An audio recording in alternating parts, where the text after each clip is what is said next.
Good morning, everyone. In the series of Thursday lecture, we have with us Major General Dr. Kochar. Geographically and strategically, the IR holds a very important place for India for its security, for its trade, as well as for its energy. The challenges India faces in the AR region is growing phenomenally because of the influence of foreign powers who are trying to engage with the countries in the AR region. So it is in the strategic interest of India to be more proactive in increasing its influence and having outreach to countries who are falling in the IR region. As it has been told in 1890 by Alfred Mahan in his book The Influence of Sea Power on History, he says the one who controls the IOR writes the history. So we are really privileged to have a sir with us who shall give his thoughtful discourses on the subject. And may I request Ms. Ashika to read out the biodata for the sir.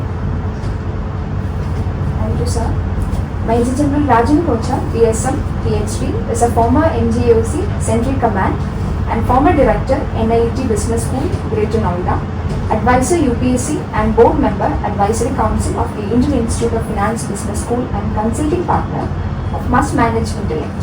He has done active service in operational areas of Jammu and Kashmir and the Northeast. He has also been an instructor at the College of Materials Management, Jabalpur, and aide camp to the Governor of Tamil Nadu, AQMG of an infantry division, and KLQ Works of a corps. His recent book, Breaking the Chinese Myth, is a bestseller on Amazon. He has also written over 200 papers and articles on national security, defense modernization, operational logistics, geopolitics, and international affairs published in journals of repute. He is a distinguished member with Manohar Parrikar Institute of Defense Studies and Analysis, USI, Center for Joint Warfare Studies, and Society of Aerospace, Maritime and Defense Studies, and a senior advisor with Defense Research and Studies, PCRI and Indic Research Forum. We welcome you, sir. Thank you. Thanks a lot. Good morning to everybody here and to all the viewers and the students and the researchers who are part of this wonderful think tank. General Ashok here requested me some time back to speak in CENJOWS here, and I was debating that what topic would be important to speak here, because all of us are encapsulated with Operation Sindhu right now, because that is on our minds. So let me take you to a journey into the ocean now and try to understand how we can dominate the Indian Ocean region, what are the challenges, what are the opportunities, and are we there? Because that is the most important. We all have to understand that are we there or not. I was doing research on this subject like you all, because this subject is slightly different. I'm being from the Indian Army. I'll be speaking to you on specifically on Indian Navy, geopolitics of the Indian Ocean, on the littoral straits which are there in the Indian Ocean. So I came across this Cortelia, and why I want you to understand this is because unless you know the threats, you will not appreciate how we can overcome those threats. So Cortelia has said you have external threat, externally abetted. China, to Pakistan you can add, because why I have not put Pakistan here is because we are talking of the Indian Ocean region, and I don't see Pakistan as a major challenge as of now. At times to come it could be there. The external threat internally abated means this proxy war which Pakistan is playing on us, that would actually fit into this category. The internal threat externally abated, we are aware what is happening in Myanmar. The entire military junta has been almost decimated. We have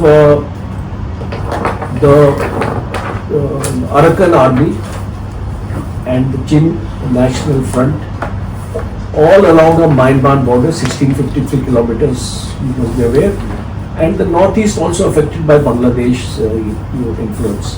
And the internal threat, Jyoti Malhotra case is in front of you just now, the esponges case, the 9 people involved, non-state actors, people from the Pakistan High Commission. So it all adds up to the threat which the country is actually facing today.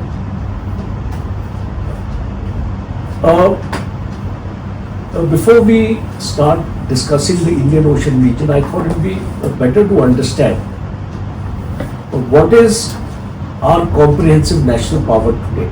Because every nation, if it has to be relevant, you must have a comprehensive national power. And what is it? It's your military, it's your economic, and it's your diplomatic reach. So when we relate this to the Indian Ocean region, you must also relate to this comprehensive national power in terms of diplomatic reach, in terms of economic strength, because in case we want to exert ourselves and we don't have the maritime force available to us, it is largely because of budgeting. Because a naval budget, you will be aware, is only 18% of the budget of the defense budget. So Navy can only do as much as it can with that 18%. And military might, of course, it's obvious. So we are on the path. Country is growing today. It's on the path of actually going forward. Our economy is 7.5% of the world economy. If you remember, when the Britishers were there ruling the country, the Indian economy was more than 50% of the world's GDP. So over the period of time, you see that things have changed. Forecast growth is very excellent. I think that's why Prime Minister Modi didn't want to get into the war with Pakistan. Because moment you fight a war, your forecast growth will come down. Now it is 7%, it will come down to 3 to 4%. So that much difficult for the economy to grow. And globalization is happening. A lot of things are happening. The tariff war is also taking place with Trump and all. So we are facing challenges as far as the economy is concerned. Now let's start this discussion today on the Indian Ocean region. And what are the dynamics of the region? We have to understand that. Because if you look at the map, you will see the state of Malacca. State of Malacca, for the people who don't know, is jointly managed by Malaysia, Indonesia and Singapore. 3 countries manage this state of Malacca. And it is a choke point from the South China Sea, from the East China Sea, into the Indian Ocean, where almost 80% of the maritime oil trade from Malacca, it is 35%, but 80% of China's oil and all the trade route is from Malacca. So for why I'm actually bringing in China here is because when we talk about challenges, China is one nation who is going to challenge us in the Indian Ocean today, and already it has started. So if you see these 3 important choke points on the map, Strait of the Hormuz is part of the Persian Gulf. Iran is the one which dominates that area. Strait of Bab al-Adab. Okay, this is if you see the Red Sea area and Yemen, and you see how these people stop these vehicles from these vessels from going into the Suez Canal. Because if you have to go to Suez Canal, you have to go through this route. So you see almost Strait of Hormuz is 40% and Bab al-Mandab is 8%. So what is happening in West Asia today? You must take your mind back to West Asia. What is happening in Israel? What is happening in Gaza? What is happening between Iran and Israel? Because that is going to impact this entire region in times to come, and there are large reserves of hydrocarbon in the Persian Gulf today. So there is a lot of untapped. Indian Ocean region has only been tapped around 5 to 6% in terms of mineral resources. So there is a great deal of importance which we can give to the Indian Ocean.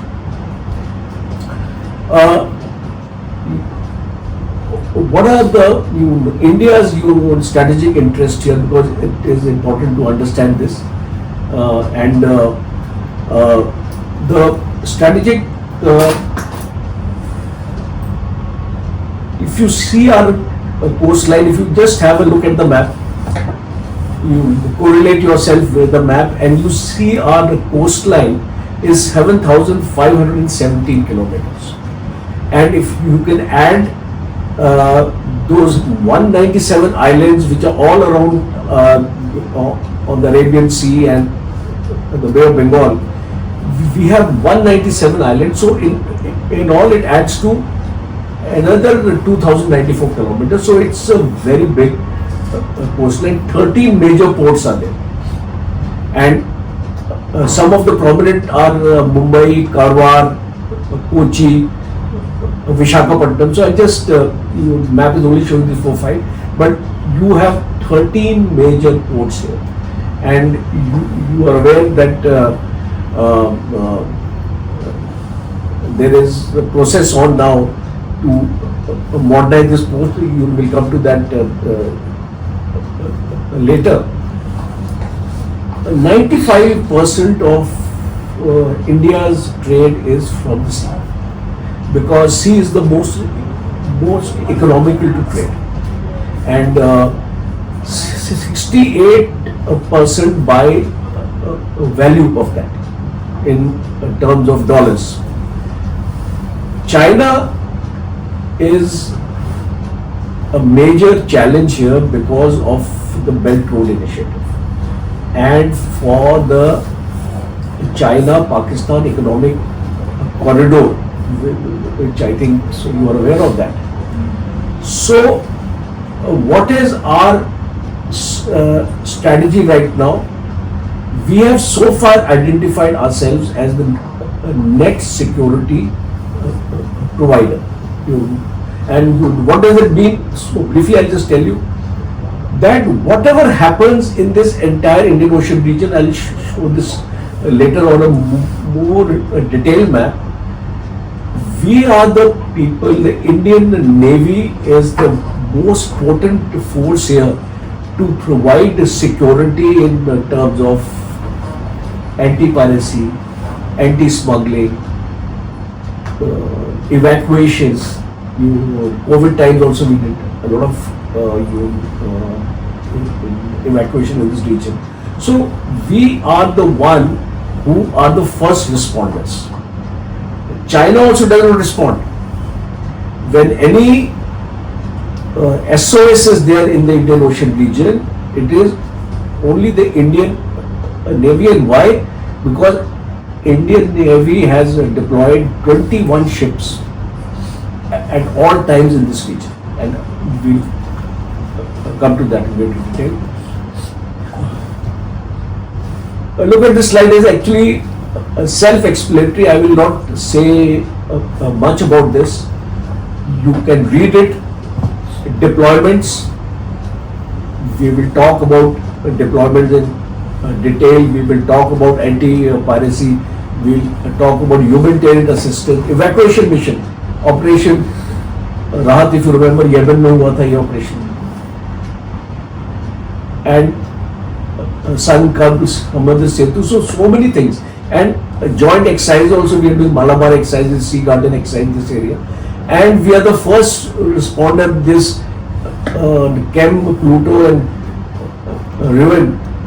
They were those ships which were carrying chemicals and near the coast of Somalia, and they were attacked by drones. And because our ships are in that region, I will actually show you the areas where our ships are deployed. We could react in real time, and 35 of those pirates were actually arrested by us. So that is the projection of our capability in the Indian Ocean. So what is our vision now after having come about? Our prime areas of focus. The Red Sea, I wish I had a pointer, but I think you can understand if you understand the map. Gulf of Oman, Gulf of Eden, all island nations here. Southwest part of the Indian Ocean and the South China Sea is our secondary interest. If you see the eastern part of the Indian Ocean, getting into the South China Sea and the East China Sea and the Western Pacific and all that, Quad, we are a member of Quad, so that Indo-Pacific will also come into play. That is a secondary, because right now we don't have that naval strength, and I'll be discussing about the naval strength also subsequently.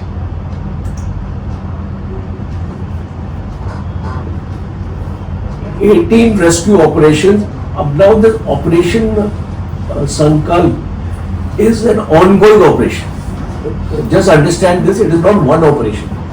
It's an ongoing operation, and today also it is on, that whenever there is a crisis, there is an opportunity, our people are there. You see 18 rescue operations in a period of 1.5 years. That is quite a lot. And today जो हमारी साख है ना, जो the people respect our country today as a power of being, it is because of the Indian Navy. Because Indian Air Force, Indian Army are more centered to protect our borders, our own country. It is the Navy which has a blue water reach, and very few people understand that if you want to be a superpower, if you want to be a global power, you have to strengthen your Navy.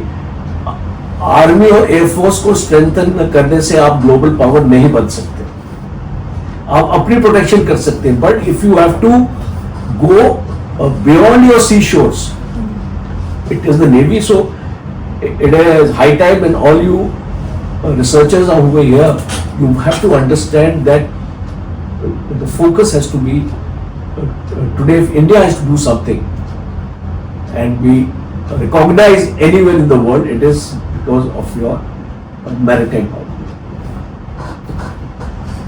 So now you see these 7 deployments, you just see on the map, it has been numbered 1, 2, 3, 4, 5, 6, 7.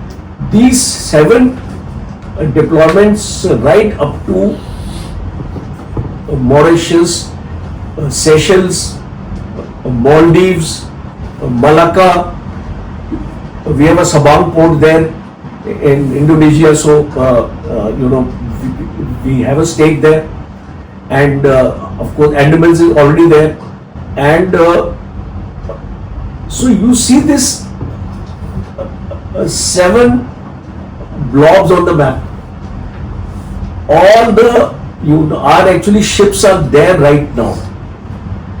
These are permanent missions which the Indian Navy has in all these areas, and that is why we can respond to a situation whenever any sort of a crisis takes place. Impact क्या होता है इसका? When you have these permanent sort of deployments, it will result in wear and tear of your equipment. Your naval hardware actually has a physical strain, and when you go for war, mind you, because resources तो उतने ही आपके पास 135 ships है खाली. We had a plan कि 2035 तक हम एक 200 ship की नेवी बन जाएंगे, but अभी now it has been truncated to 175 ships. That also I doubt it if we will be able to achieve that. So you know that's you bring challenges there.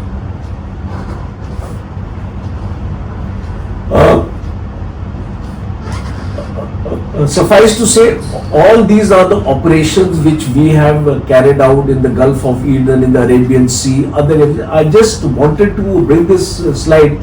You may not be able to read it properly because it's a very small one which I got it from the internet. Just to tell you the magnitude of work which the Indian Navy is doing in the Indian Ocean region.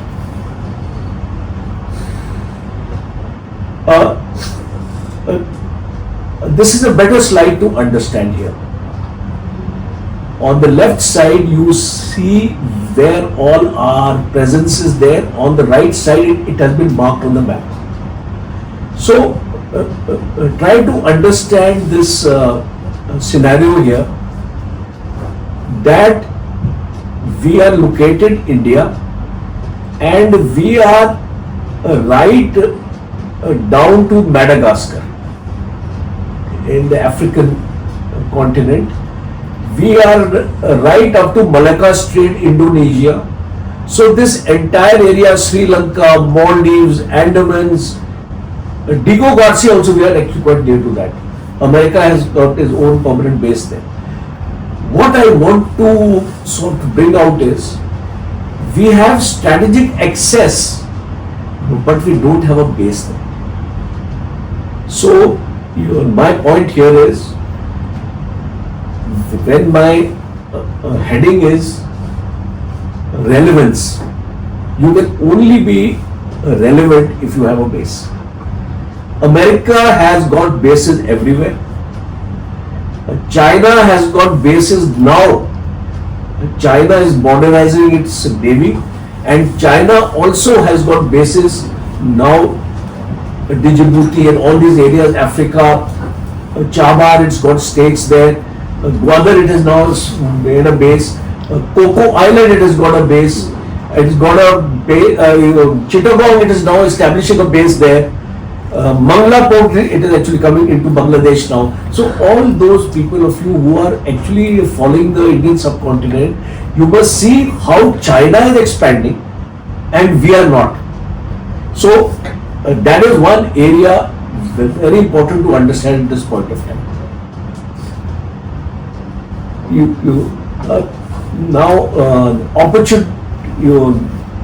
Opportunities and challenges, because we have got this topic to discuss today. We will briefly touch upon each aspect.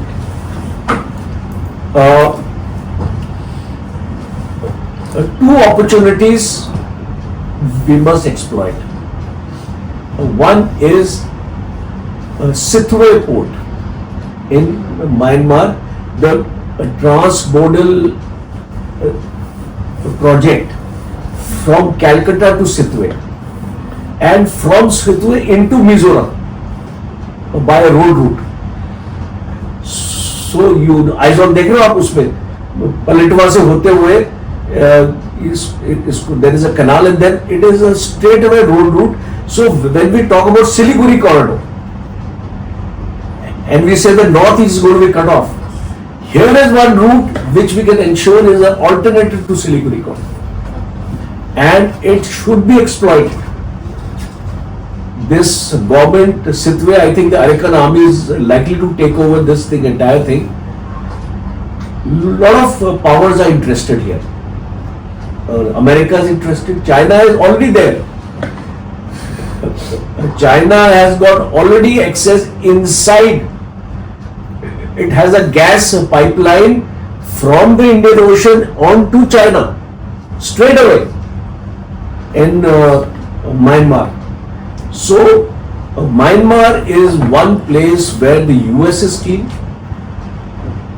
Saint Martin Island, you heard about that in Bangladesh, where अभी कुछ WhatsApp पे आ रहा था, some American army, US army soldiers were seen in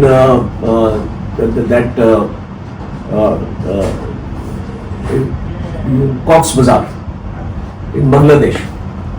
So they are interested because Cox's Bazar is just in the close proximity of the Saint Martin Islands.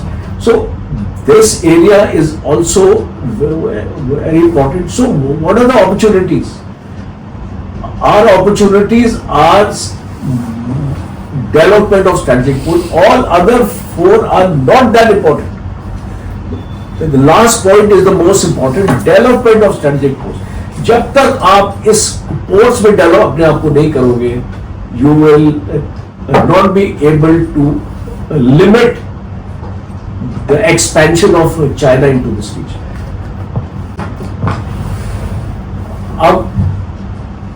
All these associations, we are part of it. Why are we part of it? Because we want to influence the Indian Ocean, and mind you, China is not a member in any of these.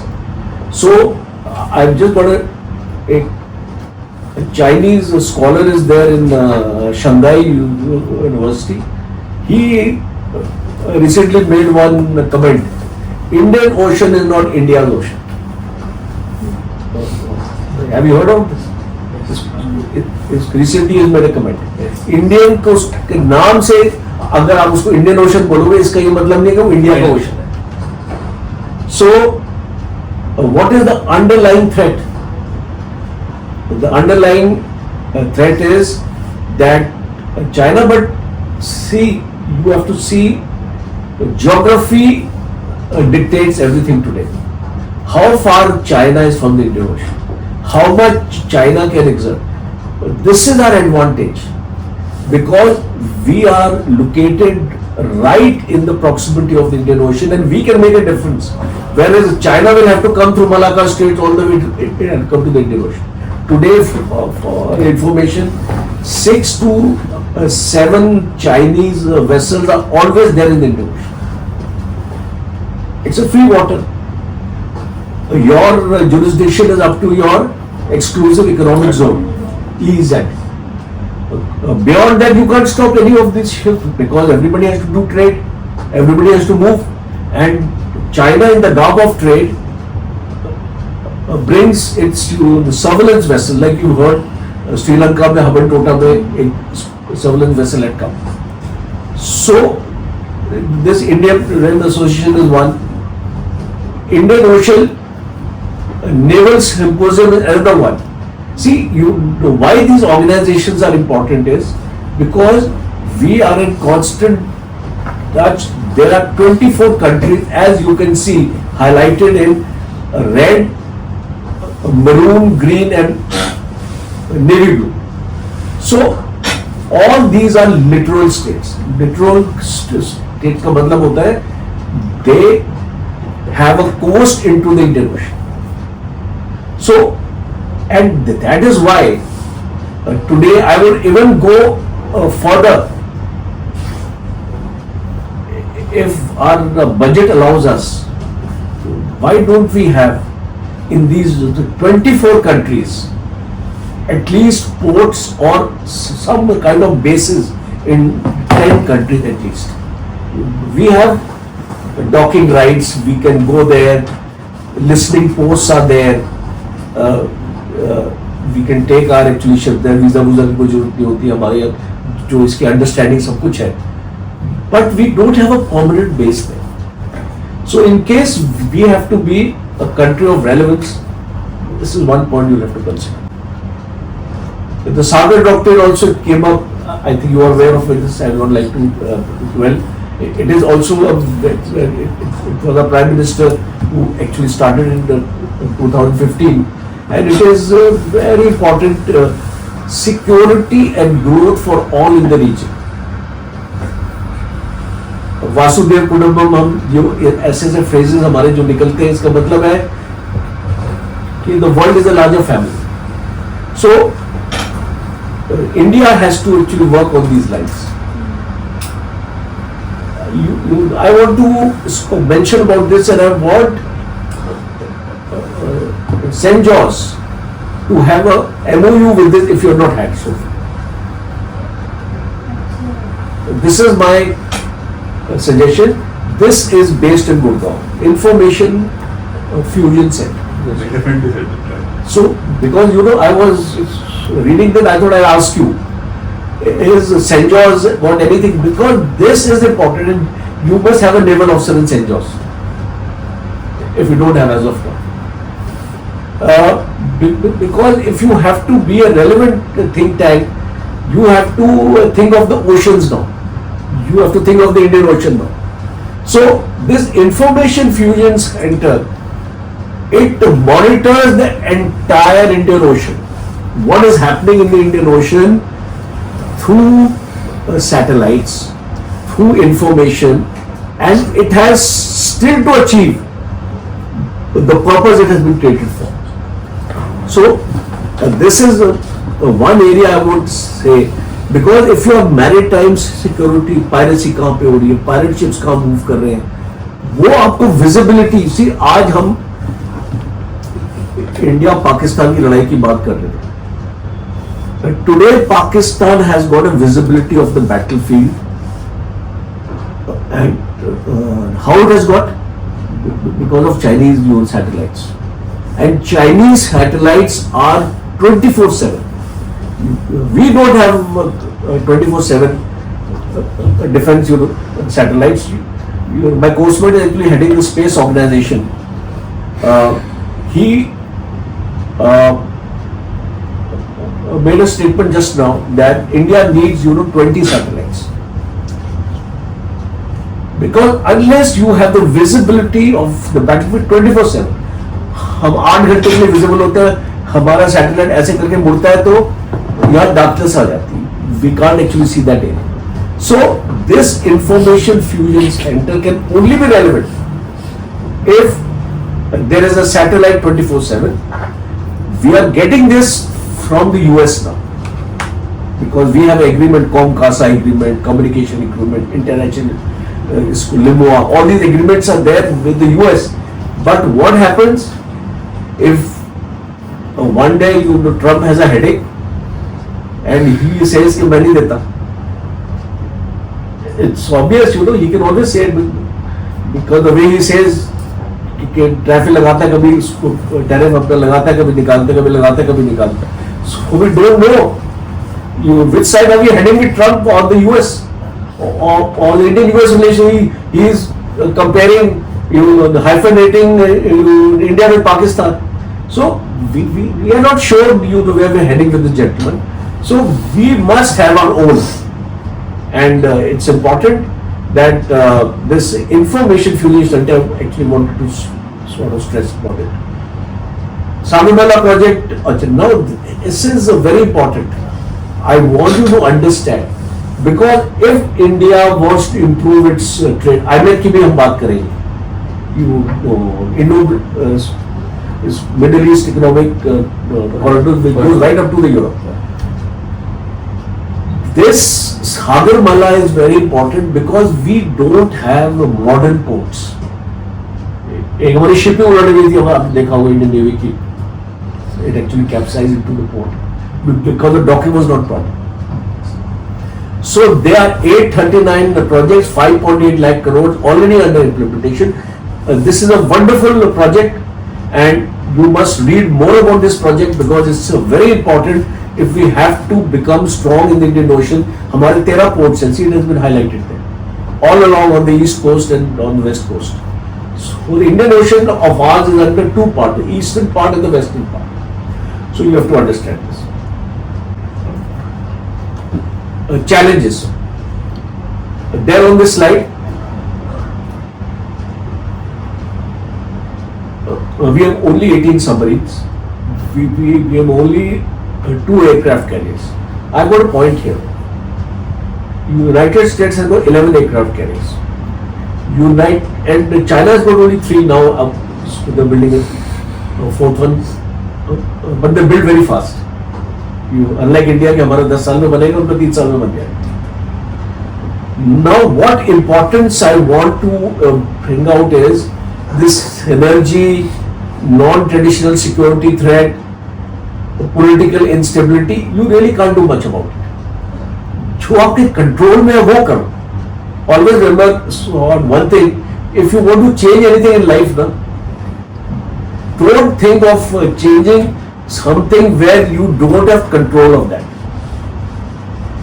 Change something where you can control it yourself. And that is why I say the capacity and resource constraint is one which you can do it. And if you do it, then of course the battle will go on. See how China is expanding into the Indo-Ocean. This slide, I was very fortunate to get it on the net, and a very, very nicely made slide. Where even I don't have to explain to you, I have made blobs. If you see those blobs, those are the areas where China is already there. And we are not there. And why we are not there? Okay, now this will be the question answer section. So that is important to understand. A brief comparison between the two navies. Look at right. Don't go as per figures, because you will get demoralized if you have look at the figures. But if you see the bar chart, the red or the dark orange is China, and we are on to the lighter shade. Look at the difference in submarines and destroyers and frigates and corvettes. Petrol vehicle तो ठीक है, जो हम petrol करते हैं उनको लड़ाई के लिए क्या चाहिए, डोमिनेट करने के लिए क्या चाहिए, आपको सबमरीन चाहिए, आपको एयरक्राफ्ट कैरियर चाहिए. आज ऑलमोस्ट पैरिटी है, 2-3 का फर्क है, 1 का फर्क है, ज्यादा कोई फर्क नहीं. बट आज फर्क है. After 10 years, China will have at least 4 to 5 aircraft carriers, because China wants to compete with the US. India has no competition for China. And one thing important is, see the last bullet. I want to stress on it. China's navy assets are dispersed over 3 naval commands. The southern command is only there with India, because China has a greater vulnerability on the south channels in the Indo-Pacific. China को वहां से ज्यादा खतरा है, भारत से खतरा नहीं है. यहाँ पे इंडियन ओशन में चाइना को कोई खतरा नहीं. सो उसकी एक सदर्न कमांड है. So you can say 1/3 of the navy, or even less than 1/3 of the navy is going to be pitted against India. So it will be comparable strength there.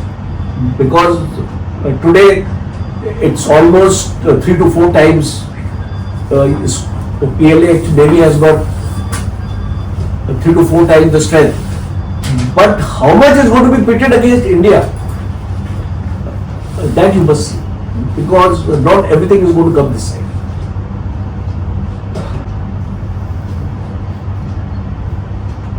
This is my last slide. I think we are good as per the time also. Policy, I told you about the fusion center. The first point is we have to enhance our maritime domain awareness. Situational awareness in battle or in anywhere you go in life. In any job also, if you are in, if you have situational awareness, what is happening around you, you will be able to tackle that situation or a problem which is going to come in front of you. Three islands I want the Indians to focus today. Let us go in a calibrated manner. अब हमने 24 states दिखा दिया आपको, 24 countries दिखा दिया, but it will not be possible to get all 24. Just try for Mauritius, Maldives and Seychelles. It's not difficult. We can do it. 3 permanent bases here are. This is the strengthening, and how to do it. सबसे पहले diplomacy अपनी अच्छी करो, दोस्ती अपनी अच्छी करो, carry out infrastructure development. अब इस मालदीव्स की problem, you know what happened in Maldives. The infrastructure projects with India took in Maldives and China also took infrastructure projects. China completed all its projects in 3 years. India is still completing after 7 years. We are losing the war here because the way we work, the way we have our systems, we are losing the war here. And that is why it's a wake-up call. The naval modernization.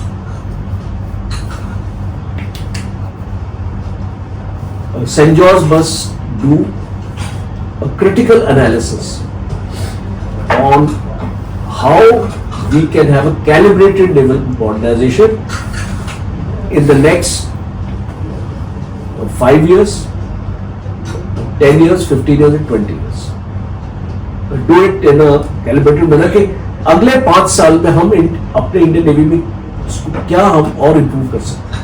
How many Scorpion class submarines, Kaveri class, all that, how many work is going on. So if you do some research, you will be able to come to some kind of a realistic figure that how we can do our naval modernization in the next 20 years.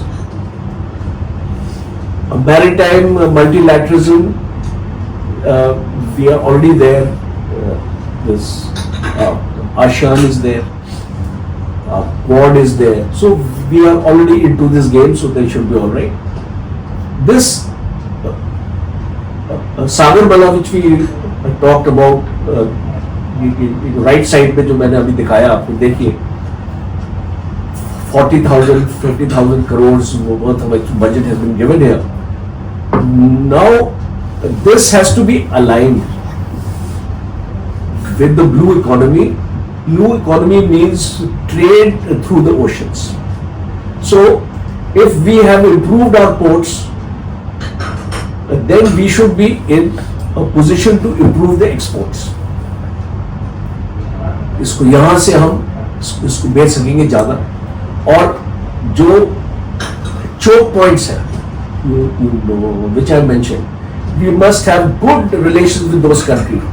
आपको Malacca, Indonesia के साथ अच्छे relation करो, Malaysia के साथ अच्छे relation करो, आपका ईरान के साथ अच्छे relation. Chabahar port already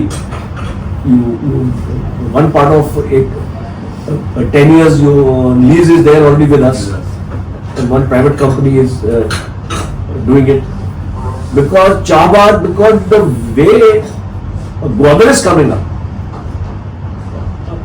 Chabar will be a counter to Gwadar as far as we are concerned. And the IMEC we just talk about, that will be. And the last is IMEC. So this is the IMEC. So from India you go by sea, then you go to the UAE, and from UAE also you get into Saudi Arabia by sea. Then you have a railway line entire through Saudi Arabia. India is making that railway line right now, and US also wanted that when Trump was not there. if you remember G20, this was discussed, and the statement also came up where the US was also interested. Now the problem can only arise when we come near Iran, और जो हम अगर उसको आगे हम उसको Greece तक लेके जाए, टर्की के साथ हमारे इश्यूज हैं. Turkey and Greece don't have a very good relation with. I was just gave an interview on the Greece TV about 2 days back, discussing about the Turkey and the Greece relations. So challenges are Iran because Strait of Hormuz से ये होके जाएगा, और Turkey and Greece relations, RDSC is there, and so that is how it will be. So whatever I have said, I told artificial intelligence to make this. जो भी इसको मैंने inputs थी मेरी, मैंने आर्टिफिशियल इंटेलिजेंस को बोला कि एक ऐसा मॉडल बना के दो, मुझे आर्टिफिशियल इंटेलिजेंस बना के दे दिया मुझे. So I am also learning technology along with these young people. So this is a very, very good slide to understand. Whatever I have said today has been summarized in this slide. One odd point so may have been missed out, but each point is important to understand on this slide. This is a SWOT analysis of the Indian Navy.